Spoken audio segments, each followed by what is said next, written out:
ಸಂಜೆ 5 ಗಂಟೆ. ಬಾಂಕಾಕ್ನಿಂದ ಸಿಂಗಾಪೂರಿಗೆ ಹಾರುತ್ತಿದ್ದ ಫ್ಲೈಟ್ 71 ಹೆಸರಿನ ವಿಮಾನ ಸಹಜವಾಗಿ ಹಾರಾಟದಲ್ಲಿತ್ತು. ಪೈಲಟ್ಗಳು ಸತತವಾಗಿ ಹವಾಮಾನ ಮಾಹಿತಿ ಪಡೆಯುತ್ತಿದ್ದರು. ಆನಕ ಆಕಾಶದಲ್ಲಿ ಭಾರೀ ಮೋಡ, ವಿದ್ಯುತ್ ಚುಟುಕುಗಳು. ವಿಮಾನ ಒಂದು ಭೀಕರ ಬೆಳಕಿನಲ್ಲಿ ಹಾರಿ ಕಣ್ಮರೆಯಾಯಿತು. ಏರ್ಲೈನ್ ನಿಯಂತ್ರಣ ಕಚೇರಿಯಿಂದ ಸಂಪರ್ಕ ಕಡಿದುಹೋಯಿತು. ಕೆಲವು ಕ್ಷಣಗಳಲ್ಲಿ ರಡಾರ್ನಲ್ಲಿಯೂ ಅದು ನಾಪತ್ತೆ ಆಯಿತು. 5 ವರ್ಷಗಳು ಕಳೆದಿವೆ. ವಿಮಾನ ನಾಪತ್ತೆ ಕುರಿತಾದ ಎಲ್ಲಾ ಹುಡುಕಾಟ ವಿಫಲವಾಗಿದೆ. ಆದರೆ ದೋಣಿ ಚಾಲಕನೊಬ್ಬ ಭಾರತೀಯ ಸಮುದ್ರದ ಬಳಿಯಲ್ಲಿ ಆ ವಿಮಾನವನ್ನು ಜಡಕಟ್ಟಿದ ಸ್ಥಿತಿಯಲ್ಲಿ ಇರುತ್ತದೆಂದು ಅಧಿಕಾರಿಗಳಿಗೆ ಮಾಹಿತಿ ನೀಡುತ್ತಾನೆ.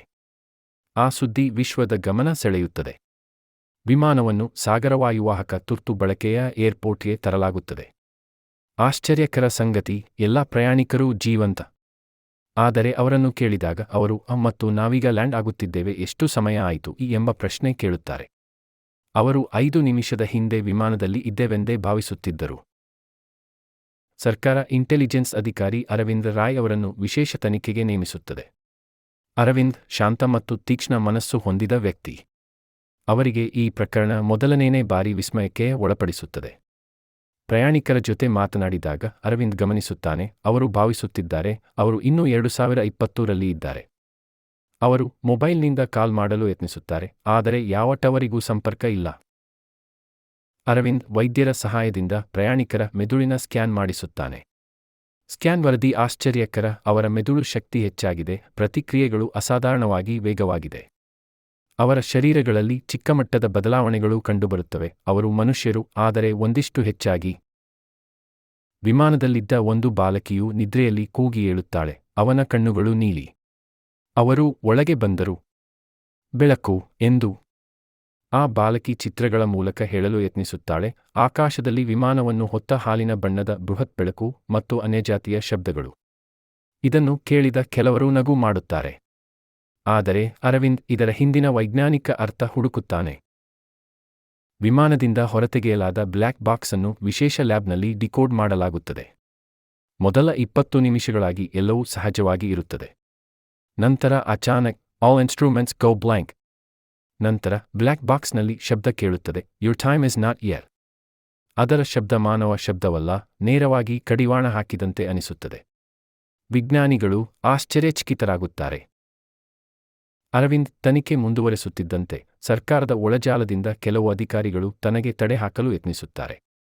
ಈ ಪ್ರಕರಣವನ್ನು ಮುಚ್ಚಿರಿ, ಜನರಿಗೆ ತಿಳಿಯಬಾರದು ಎಂದು ಒತ್ತಡ ಹಾಕುತ್ತಾರೆ. ಆದರೂ ಅರವಿಂದ್ ನಿಲ್ಲುವುದಿಲ್ಲ. ಆತ್ಮಹತ್ಯೆಗೆ ಯತ್ನಿಸಿದ ವಿಮಾನ ಪೈಲಟ್ನ ಪತ್ನಿಯನ್ನು ಭೇಟಿಯಾಗಿ ತಾನು ಕನಸುಗಳಲ್ಲಿ ಬರುವ ಆಕೃತಿ ಬಗ್ಗೆ ಕೇಳುತ್ತಾನೆ. ಆಕೃತಿಯು ಮಾನವಕ್ಕೆ ಹತ್ತಿರವಾದ, ಆದರೆ ಎಲೆಕ್ಟ್ರಿಕ್ ಬೋರ್ಡರ್ಗಳು ಹೊಂದಿದ ವಿಚಿತ್ರ ಪ್ರಾಣಿಯಾಗಿರುತ್ತದೆ. ವೈಜ್ಞಾನಿಕ ಅಧ್ಯಯನದಿಂದ ಬಹಿರಂಗವಾಗುತ್ತದೆ, ವಿಮಾನವು ಮಾನವೀಯ ಸಮಯ ನಿಯಮಗಳ ಪಾರಿಯಾದ ಟೆಂಪೋರಲ್ ಬಬಲ್ ಎಂಬ ಧರಣಿಯೊಳಗೆ ಪ್ರವೇಶಿಸಿತ್ತು. ಅವು ಕಾಲ ಮತ್ತು ಸ್ಥಾನದ ನಡುವೆ ತಾತ್ಕಾಲಿಕ ಜಾಲಗಳಾಗಿ ಕಾರ್ಯನಿರ್ವಹಿಸುತ್ತವೆ. ಅಂದರೆ ವಿಮಾನವು ಹಣತೆ ಇಲ್ಲದ ಆಕಾಶ ಮಾರ್ಗದಲ್ಲಿ ಕಾಲದ ಬದಲಾವಣೆಗಳಲ್ಲಿ ಸಿಲುಕಿತ್ತು. ಪ್ರಯಾಣಿಕರಲ್ಲಿ ಕೆಲವರು ಇದೀಗ ಟಿವಿ ಲೈಟ್ಸ್, ಸೌಂಡ್, ಸಹಜ ಶಬ್ದಗಳ ವಿರುದ್ಧ ತೀವ್ರ ಪ್ರತಿಕ್ರಿಯೆ ತೋರುತ್ತಿದ್ದಾರೆ.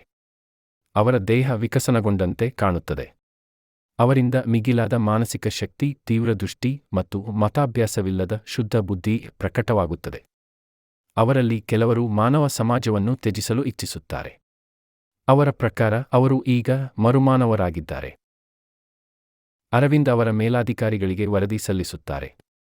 ಈ ಪ್ರಯಾಣಿಕರು ನಮ್ಮ ಸಮಾಜದಲ್ಲಿ ಈಗ ನಿಧಾನವಾಗಿ ಬೆರೆತು ಹೋಗುವುದು ಅಪಾಯಕಾರಿಯಾಗಿದೆ. ಅವರು ತಾವು ಅನುಭವಿಸಿದ ಆ ಕಾಲಮಂಡಲದಿಂದ ಮಾನವಾತೀತ ಶಕ್ತಿಗಳನ್ನು ಪಡೆದುಕೊಂಡಿದ್ದಾರೆ.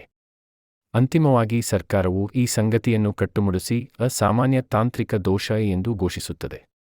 ಆದರೆ ಅರವಿಂದ್ ತನ್ನ ವ್ಯಕ್ತಿಗತ ಡೈರಿಯಲ್ಲಿ ಬರೆಯುತ್ತಾನೆ, ಅವರು ಮರಳಿ ಬರುವವರು ಅಲ್ಲ, ಅವರು ಇನ್ನು ಮುಂದೆ ಈ ಗ್ರಹದಲ್ಲಿಯವರೇ.